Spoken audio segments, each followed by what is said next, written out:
Okay, thank you. Good morning, everyone. It's nice to see you again. Thank you for coming. Okay, I just came back from Korea, and it's been a while. And in particular, for this Saturday morning chant class, we've been trying to discuss the song Enlightenment. It's been like months now since we last touched it. So feel free to ask any questions. Meanwhile, let me try to go into some of these materials if you don't mind. Okay? The slide here, the text from Master YongHua, great Master YongHua, is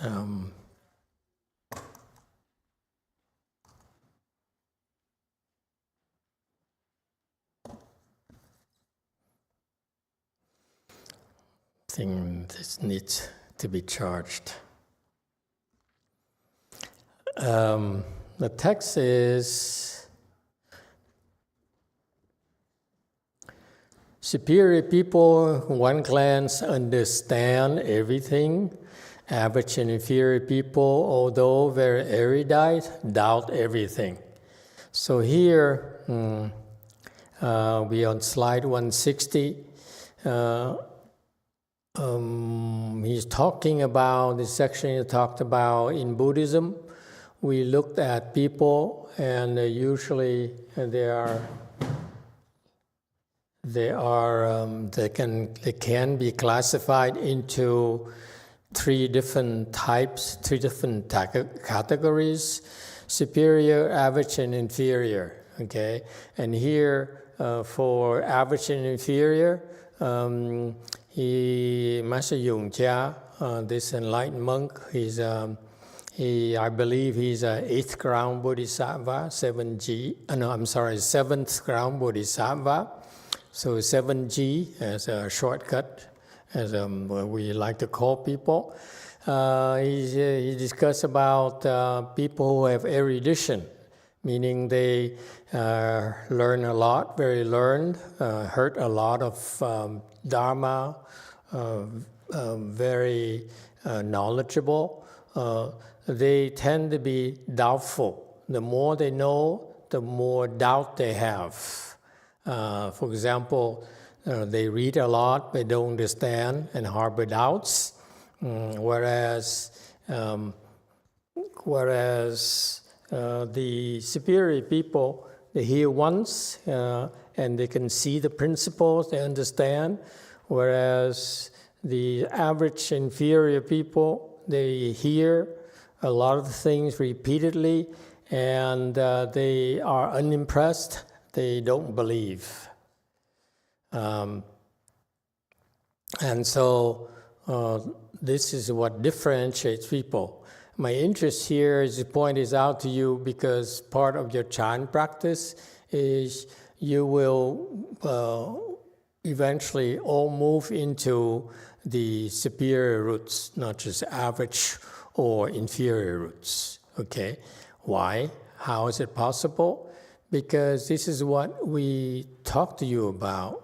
We spend time to talk to you about the principles, and the principles, the profound principles, or the principles of wisdom that the Buddha brought to our world. So it's for superior people, okay?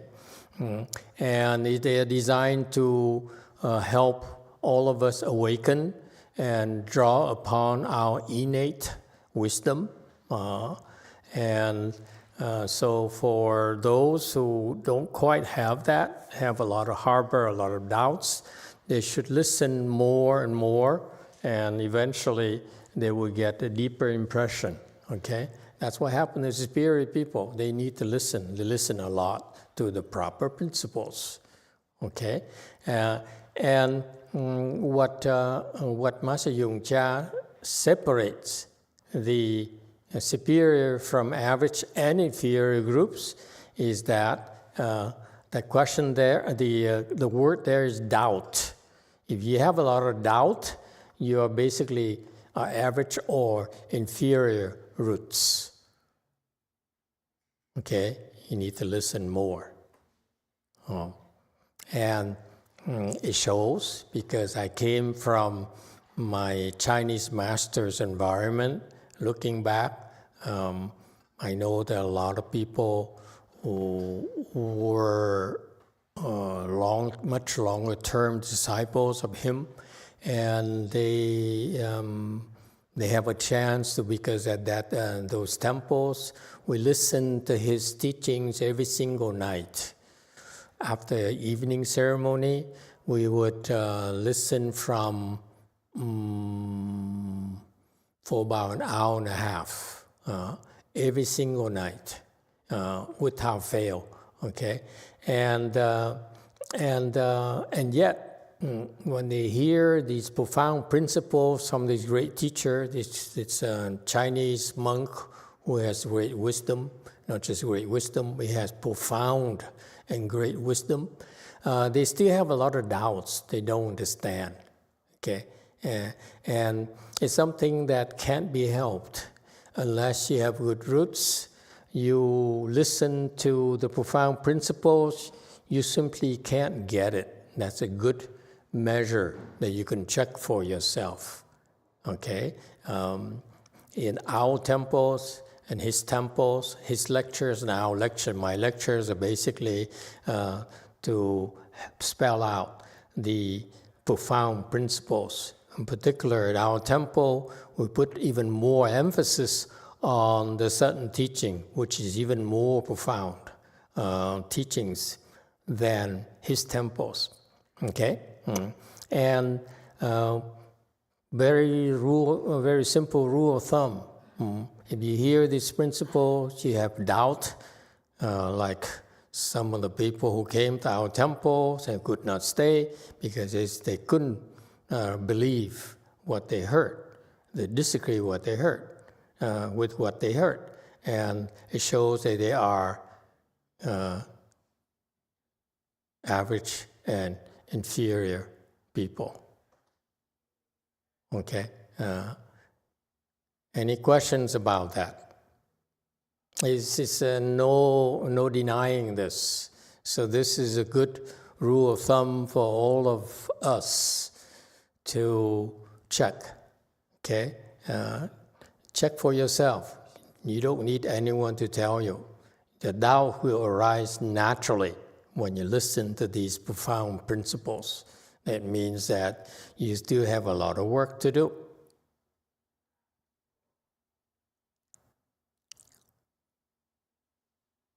Okay? In contrast, the people who have superior roots, they listen to these principles. They sound very simple, but there's no doubt in their mind at all. They somehow absorb it as if, the key word is as if they heard it before. This is why Master YongHua said, the remedy is for you to listen to more of these principles. So the more repetition, the more they become familiar to you, therefore you have no more doubts. Okay? In contrast, there are a lot of Buddhist disciples who come to the temples quite often, but they don't listen to the profound principles. That's why when they encounter the Mahayana teachings, they have a lot of doubts. Meaning, in other words, they've been learning from Hinayana teachers. Very good rule of thumb for you to check for yourself. Okay? You don't need anyone to tell you. You just listen to great Master YongHua, for example, his teachings. And if you disagree or you have doubts, you don't have superior roots. Funny that I myself came into his temples late. I came and a few months later he died. And so all I have the chance for is to look and read his the translations of his teachings from Chinese to English. And for some reason, I had no doubt whatsoever. Okay, and later I discovered that even the English translations were not that accurate, especially when it comes down to advanced teachings, because Master XunHua, just like most teachers, had to take care of the low level roots to superior roots. So he needs to teach all of them. He does not discriminate. So you see, the teaching applies to all the roots, okay? And so his translation was more like not quite superior roots, okay? Average superior, yes, but not superior. And yet for superior, you have to go to Chinese. You can't even go to Vietnamese. Vietnamese translation is probably, I would say average, not even inferior, superior. Okay? The translators matter.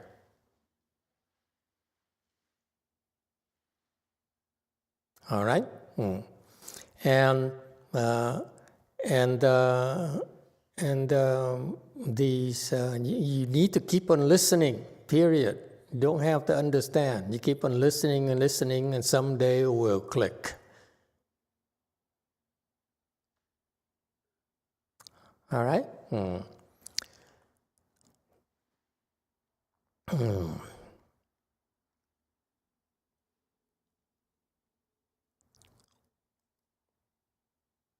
Next section, Master YongHua's Song Enlightenment says, simply cast off your own cherished dirty clothes. Who could go out and boast about his vigor?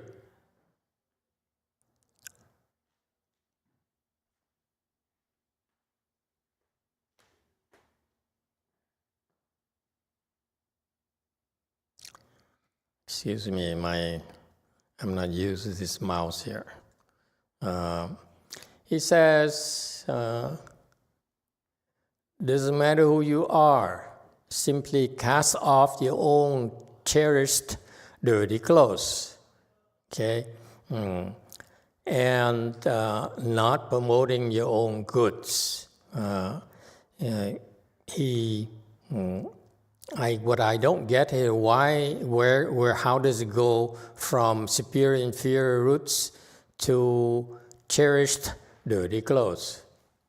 I don't see the connection. Okay, because superior roots people can also wear dirty clothes.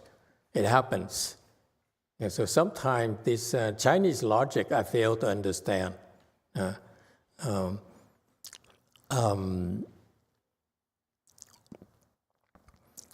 But please help me out. Feel free to pitch in. And there are things in an Asian culture that I don't understand.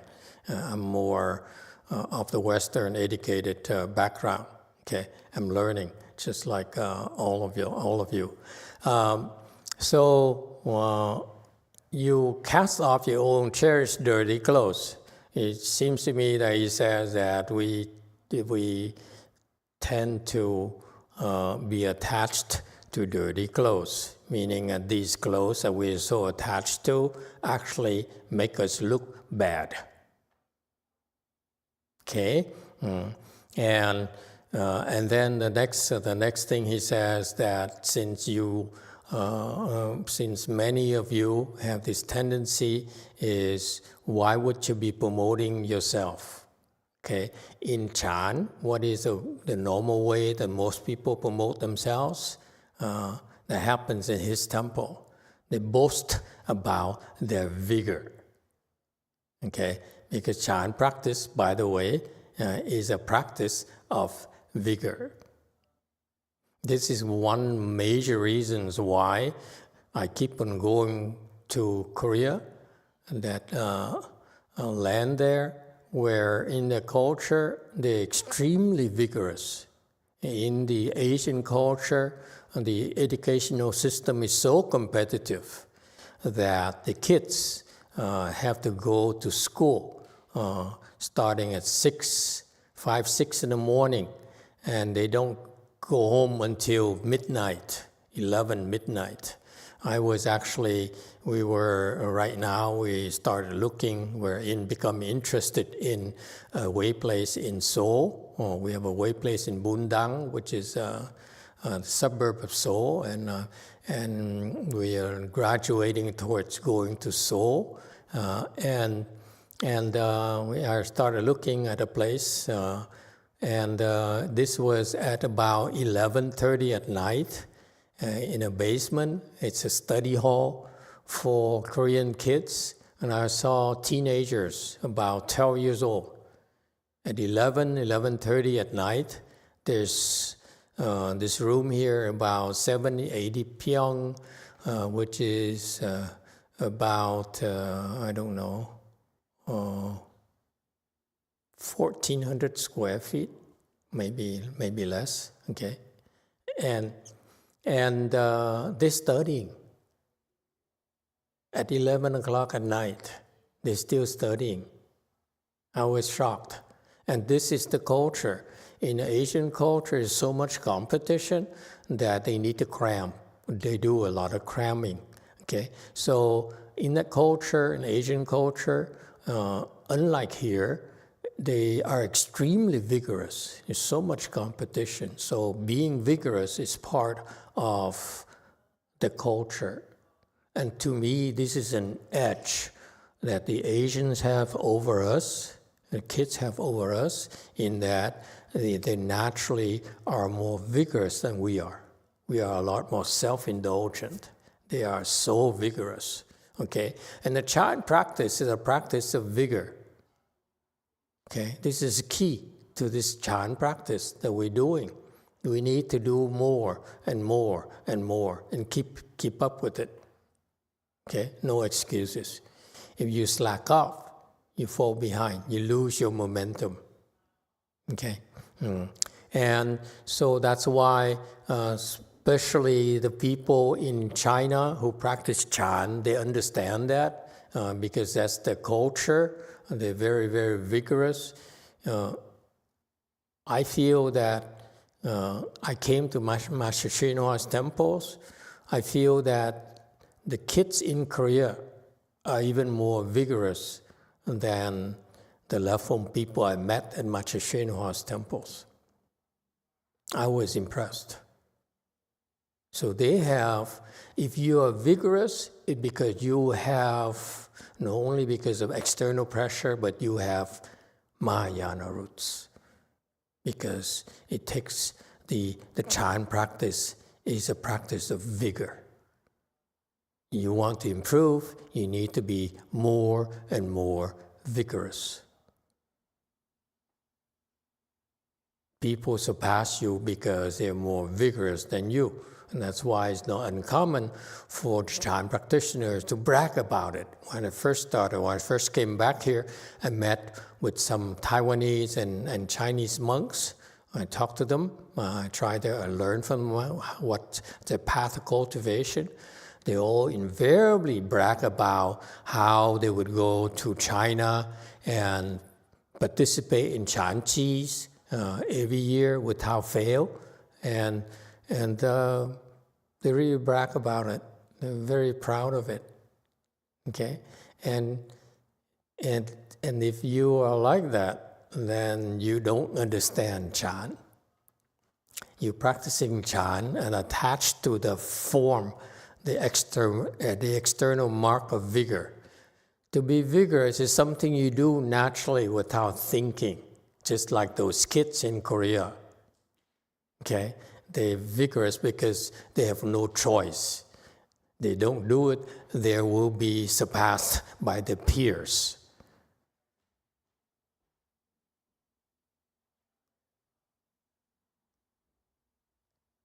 Okay? But it's not just the concept of vigor, but also there's a concept of if you have wisdom, you don't need to advertise yourself. Actually, people who have wisdom, do not want to be noticed at all. They want no recognition because they want to be left alone. They don't need to be praised. They don't need to be recognized. They don't need to be rewarded. Why not?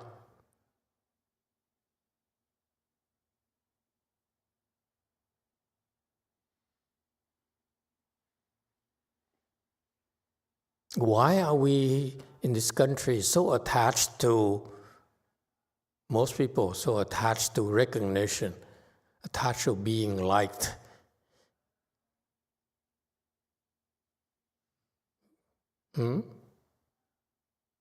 Yes, 3. Thank you, Master. I can't speak for other people, but for myself, I can say when I've entered samadhi, maybe tapped my wisdom, I feel rewarded from within. So I don't need anybody outside of myself to say, good job. I mean, if you tell me, I won't say no. But good job. Thank you. So you're still attached to it. It came. I didn't ask for it. So,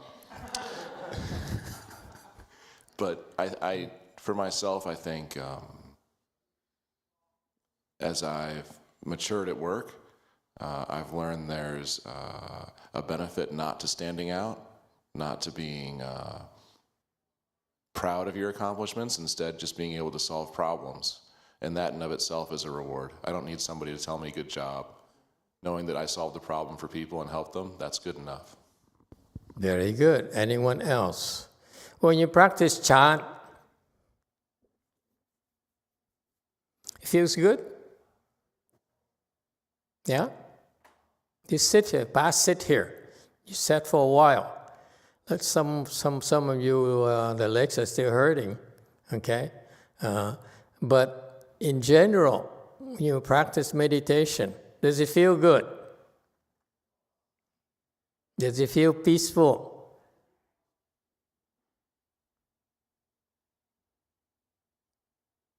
For most of you will get, when you practice meditation, you practice chant, eventually you enter the phase. At first, it's uncomfortable, sometimes painful, because you're being trained.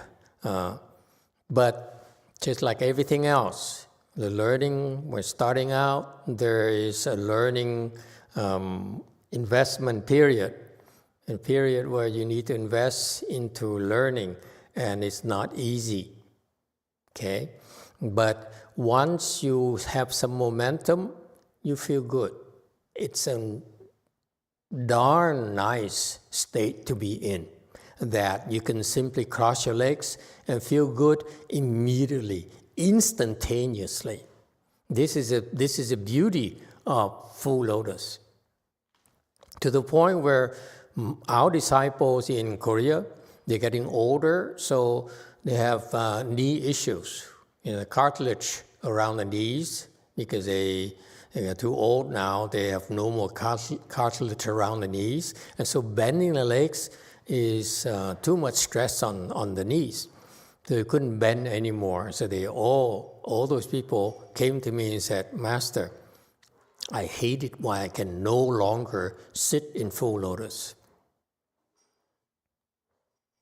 Not because, first of all, for clarification, it's a natural thing that happens to them. The knee cartilage wearing out is because it's a natural process. It's not because of a chant practice at all. Okay, so have no fear. When these people, after they receive the proper training in a full lotus posture, all of them, all of you, as soon as you cross your legs in full lotus, the chi increases manyfold immediately, automatically. And you naturally will feel more peaceful, much quicker. Okay? My point being that the chant practice you're learning is a skill that you develop to feel good by yourself. It's only a starting point. And eventually, if you continue with this training, you get more skill. Your skill level increases many fold. Then, actually, it feels great.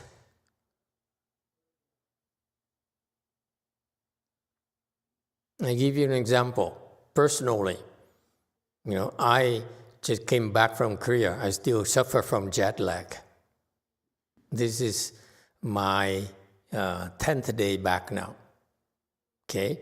And I can hardly sleep at night. Last night was the first night I was able to sleep from 2 to 4. Usually I stay up until 6 or 7 and then pass out. Or my disciples would put it, pass away. And for that I say, I hope you go to the Pure Land too, I told her. Anyway, there's a private joke we have among ourselves. She calls me pass away. I tell her, I hope you go to the Pure Land tomorrow. Anyway, so I most of the time I walk around like a zombie. But when I lecture, I have to teach like last weekend or like today.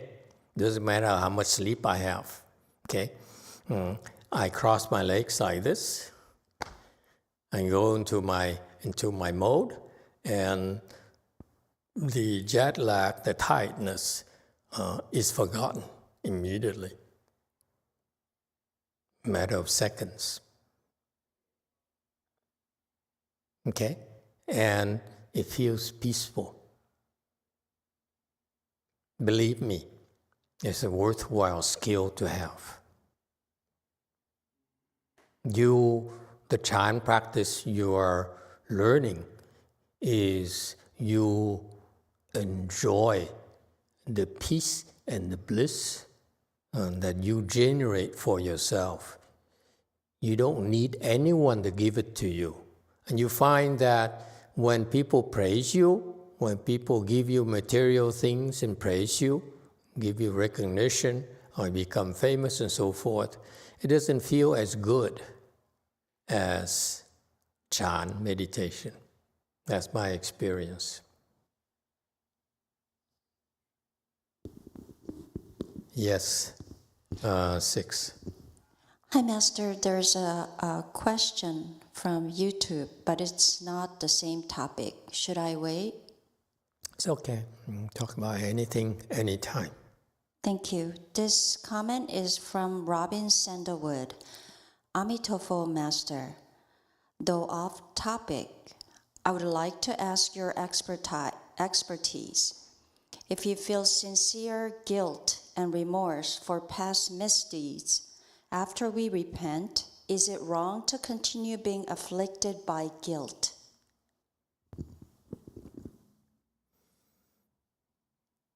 If it helps you, then it's okay. If it doesn't help you, then it's not okay. All right. And so my point here is that you develop the skills to the Chan practice is that you will find that the joy and the pleasures and the bliss and the peace you experience from Chan is far stronger than any praise and any material things. Why is that? Because ordinary people, when they enjoy recognition and fame and profit, the joy comes from where? The thinking mind. Okay? That joy there is processed through the thinking mind. Okay, that someday you understand it. However, when you get to the next level, that if you want to surpass yourself, your own limitations as a mortal, the mortals are limited by their thinking minds. The sagely people like Master YongHua are not limited by the thinking minds. So the Chan skills he develops and he used to teach us, our generation, is predicated upon you putting a stop to your thinking mind so that your true pleasure that wells up inside of you when you meditate, okay, will reach a level where it is far surpasses the pleasures that are processed through your thinking mind. Your thinking mind puts a cap on how much pleasure you can get out of life. Think about it. The intellectuals and ordinary people don't get it, okay? I'm telling you, this is a cap. There's a cap to all sorts of pleasure you can experience, whether it's drugs, whether it's praise, whether it's sensual pleasures, okay? It's still processed by the thinking mind. I want you to think about it, okay? You don't believe me? Keep on practicing Chan. When you put an end to this thinking mind, when your thinking mind stops, that's when your inner pleasure emerges, okay? And becomes stronger and stronger and stronger and stronger. That's what you ought to find out for yourself. It's fantastic. When you reach its level up here, this is the level you use for thinking mind. When I talk about thinking mind, is that, oh, Master just praised me. That thinking mind, pleasure. Okay? You like it. When you say you like it, that's thinking mind. Okay? When you reach its level up here, then you're never going back. You're free from all this. Is this people praise you, people slander you, okay? It doesn't affect you anymore. Is that clear?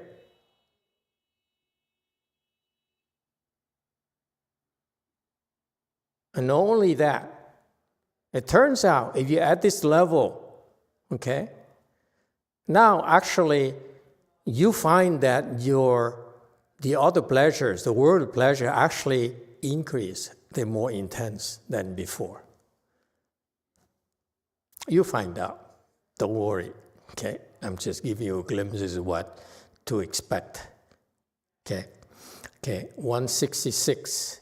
I don't think we can finish this section here. I want to go, I've been trying to get this section to slide from slides 166 to 191. Okay, I got these numbers, okay, memorized, but I never could get to it the last few months, okay? It looks like we won't get to the end of these slides today either. Well, let's get started. Okay? Receive others' slander, bear the condemnation. Okay, when we do sutras, I do like this because as the word some the Buddhas. Okay, this is a proper protocol. But this guy is 7th G. He's no Buddha. So it's up to you. Personally, you feel like you can do this because he's a sage, no problem. I'm lazy today, so I'm not going to put my palms together. Okay. Receive others' slander, bear the condemnation. Try to burn the sky only results in self-exhaustion. Okay. This is what he wrote in his verses. So he says, receive others' slander. Okay. Here is to accord with. Okay, receive. This is why I told you that the English translation is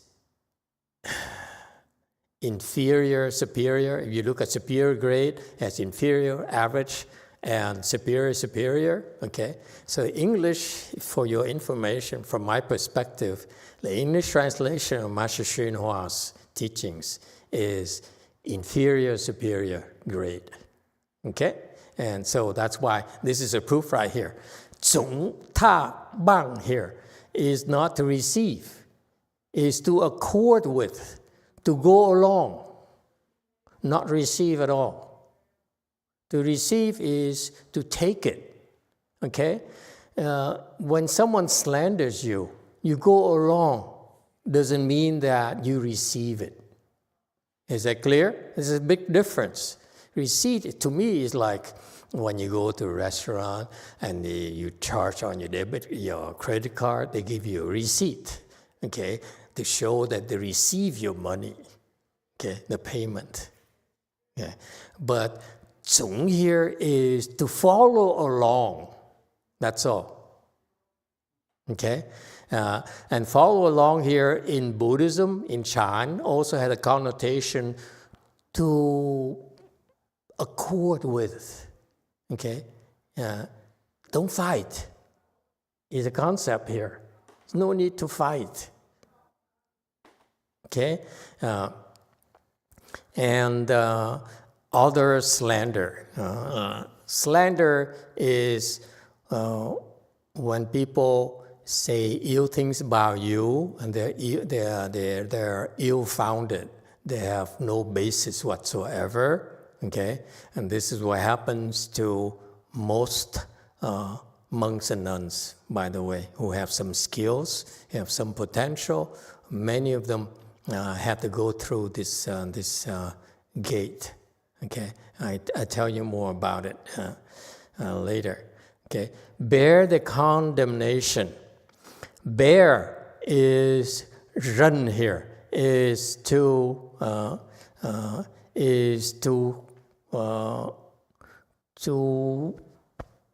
shoulder it, to put it on your body. Okay? Don't pass it on to others, is the concept behind it. Because it's difficult, therefore, don't pass it on to say, Master, you take this. It's not my problem. I'm working for you. I don't need to bear any condemnation. Okay? Run here is to put it on your shoulder. Okay? And this is what worldly people like to do. They're pissed off. They're stupid. They're inferior roots. They're average roots. That's why they cannot understand. That's why they feel the need to vilify and resort to defamation. Why? Because that's how they pull you down to their level and they feel better about themselves.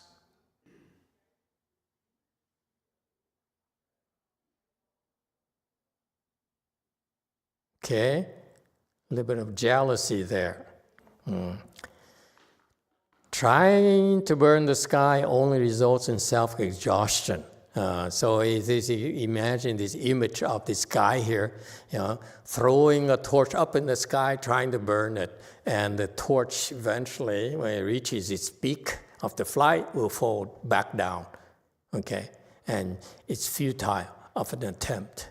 You try to do something that's totally unproductive. Okay, but guess what? A lot of these low lives, they cannot help themselves. They don't look at results. They just need to let out their jealousy, their resentment. Okay, because they're not good enough. Okay, but that's what people do. And what happened is that when you try to do that to the sages, these people find that they get in trouble. First of all, they get exhausted, okay? And actually, much worse than that is that they are condemned by the sages. Okay? If you have wisdom, you don't worry about what ordinary people think of you. You worry about what sages think of you. That's the standard.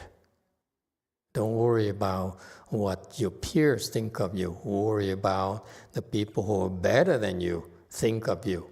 That's how you're going to improve and get better. Okay? 173, when I hear it, it's just like drinking sweet dew, thus melted and refined, suddenly one enters the inconceivable. 175. This, what he just quoted earlier, was to the words from the sages. Okay? Meaning that the sages says when people slander you, you, instead of fighting, instead of feeling bad about yourself and get into a confrontational mode like we Westerners or people in modern days are like, and the sages said, chúng ta bằng, follow along with their slanders. To follow is not to expend effort. They push you, okay? And you push you back and you bend back. Okay, that's all. You don't fight. You don't resist. Okay? And so Master YongHua, remember he's a 7G. He has true wisdom. He says, when I hear it, it's just like drinking sweet dew to him. Okay? And in particular, for him, it's kind of a little bit childish. He says, when I hear people slandering me, to me, it's like drinking sweet dew. First reaction, do you believe it? I'm asking you.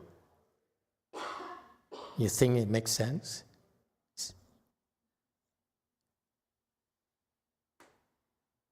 No, this is nonsense. Let me tell you why. Why not? Okay?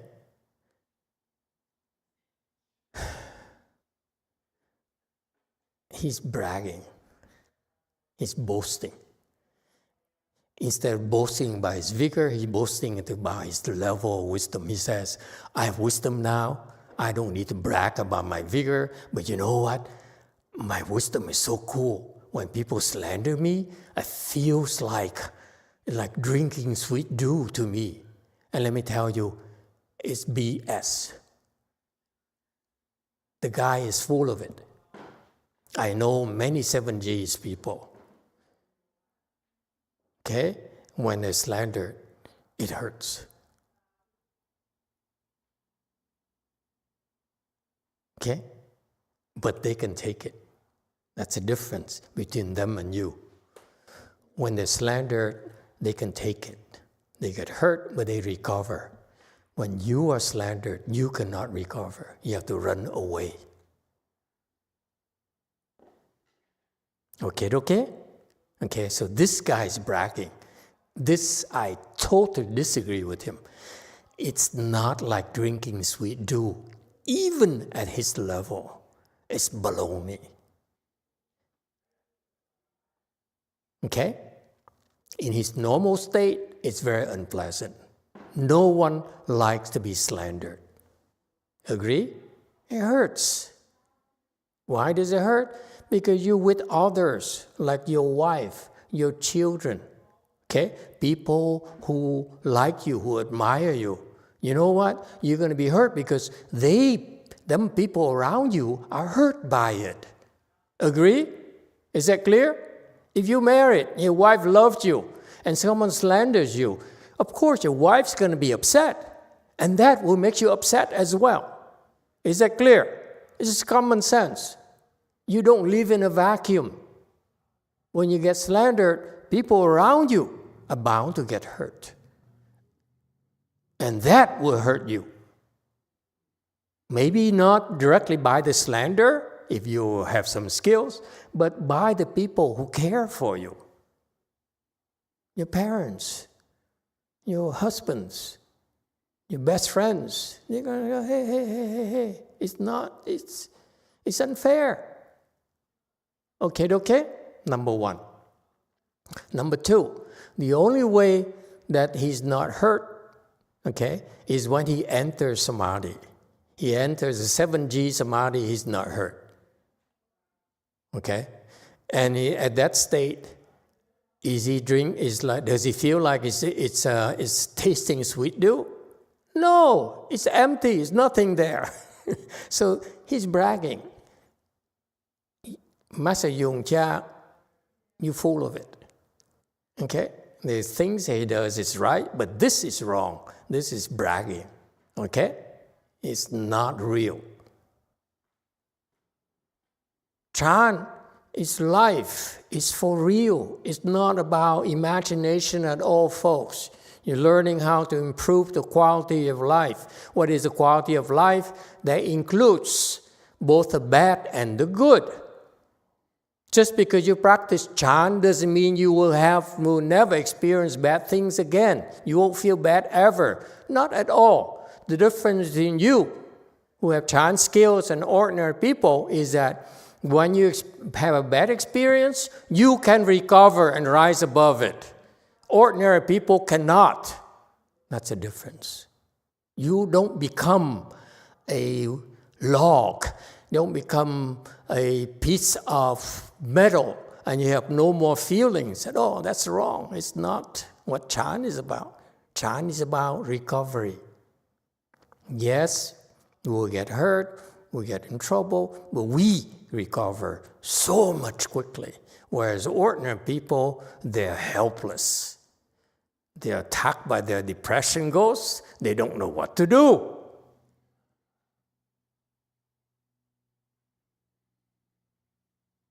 The wives leave them and they feel like killing themselves and take it out on their children. People of wisdom don't do that. They recover first themselves. Is that clear? So he's wrong. This is where he's bragging. I know it's not like tasting sweet dew when you get slandered. Not at all. Not even to him. It's impossible. Okay? Because I know 7G. It's not the way that you ordinary people, you people of the world are taught like the 7Gs are so, like perfect people, like idols and so forth. No. Even my teacher, Master YongHua, he gets hurt too. Next section, 176.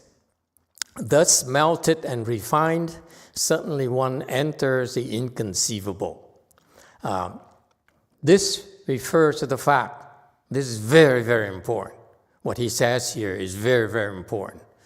When you get hurt by slanders, what do? I'm known of a lot of monks and nuns who got slandered, got into big trouble. What did they do? They ran away.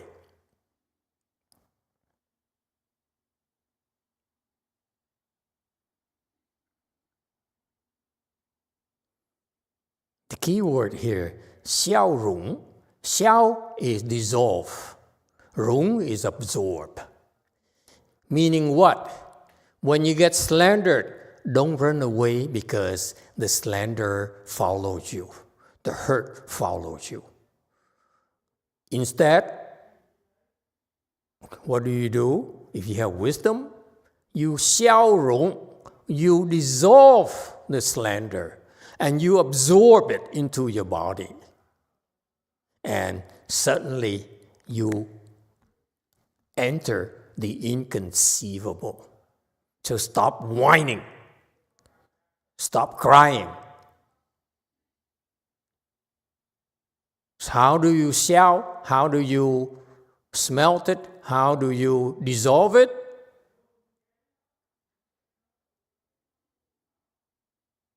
How do you dissolve it? Find a way to dissolve it. So many ways to dissolve it. Okay? Add more chemicals, drink acid, I don't know. You figure out a way yourself to dissolve it. Okay? And then rung is absorb it. Okay? And this is key. Xiao rung, this is Chinese, this is so beautiful. This is the essence of how you handle adversity. Xiao rung.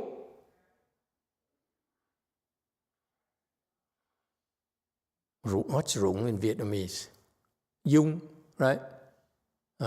Xiao or tiêu dung. Okay, just like that famous author there, Kim Jung, same thing. Okay.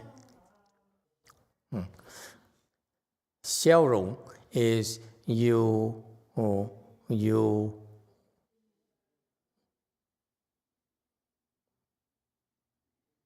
dissolve it, and then you absorb it.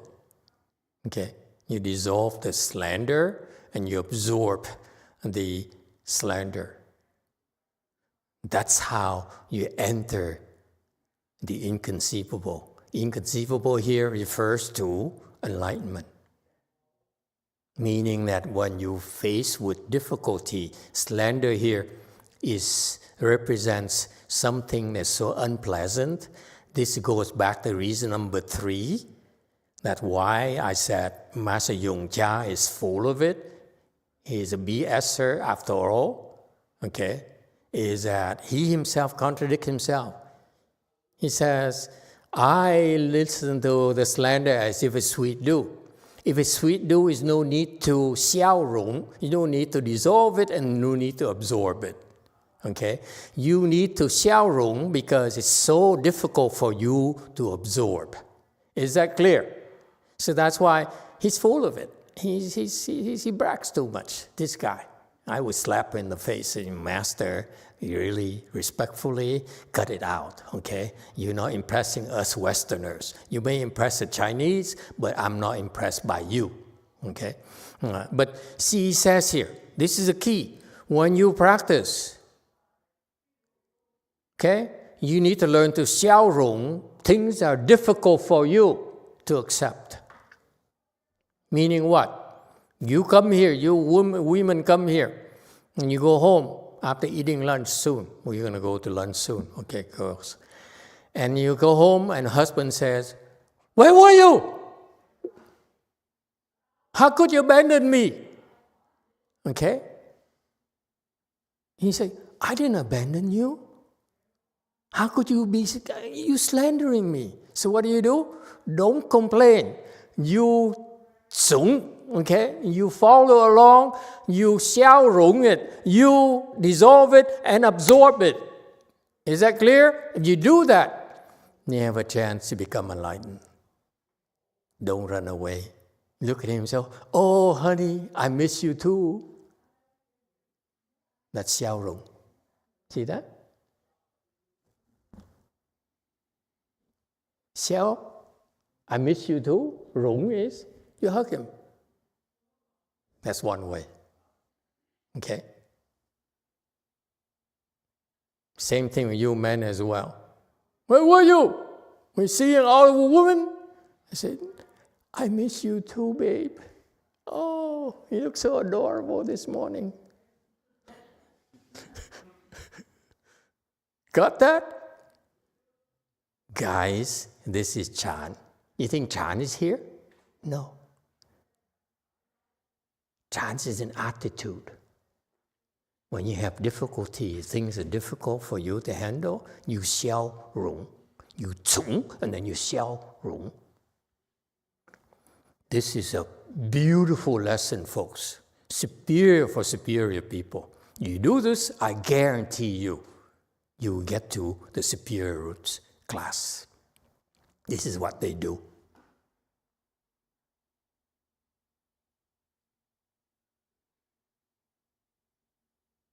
Got that? What you're learning today is very important. 3 things, okay? Slander represents something that's very difficult for you to take. Therefore, you need to learn to zung, xiao, rung. Okay? Got that? 忠 is don't fight it. Don't say, my husband says, what are you talking about? I went to the temple. It's a good place. Okay? No, you don't fight. You court law. You say, oh, okay, I'm sorry. I made you upset. That's 忠. Okay? And then 消 is dissolve it. Okay? Dissolve what? Dissolve what? Very quickly. I am hungry. Come on. It's my sleep time. Dissolve what? 6. Quickly. Affliction. That's right. It's unpleasant. That's why you dissolve the unpleasant in your heart. Is that clear? The 消 is you dissolve what's unpleasant. Because you don't dissolve it, you give it back to them.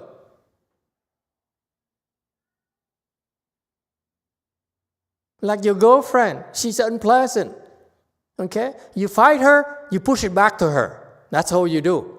But you take it, you swallow it, that's 消. Okay?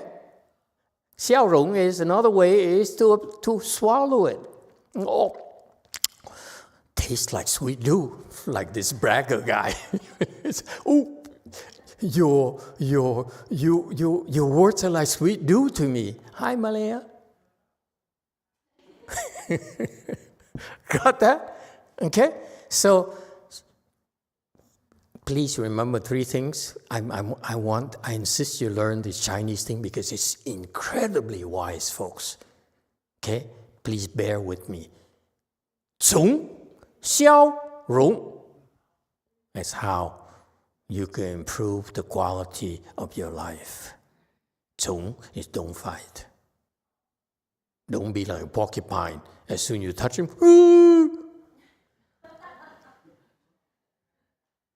okay? You're like a porcupine. You know, not a porcupine, okay? That's 忠. Number 2, 消 is dissolve it, okay? Dissolve the negativity in your mind. And 3, 融 is absorb it. Okay? Quickly, I have to go. Yes? 1. How do you make sure that you actually dissolve and don't just suppress, say, the affliction, or that it's not just somehow getting smashed down? No more negative feelings. And that you still have negativity, that means you have not completely dissolved it. Continue. That's all. It's just like you washing something that's dirty, has been dirty for a long time. It takes many layers. Okay, you keep on washing until one day it becomes clean. That's all. Don't be so cheap to think, I follow Master instruction, therefore I've been doing it for 1 month, and therefore I must be over it. You're over it. It wouldn't bother you anymore. That's why last weekend I was up there. I said, your next level is dump your wife, that kind of thing. That's 消融, but he didn't get it.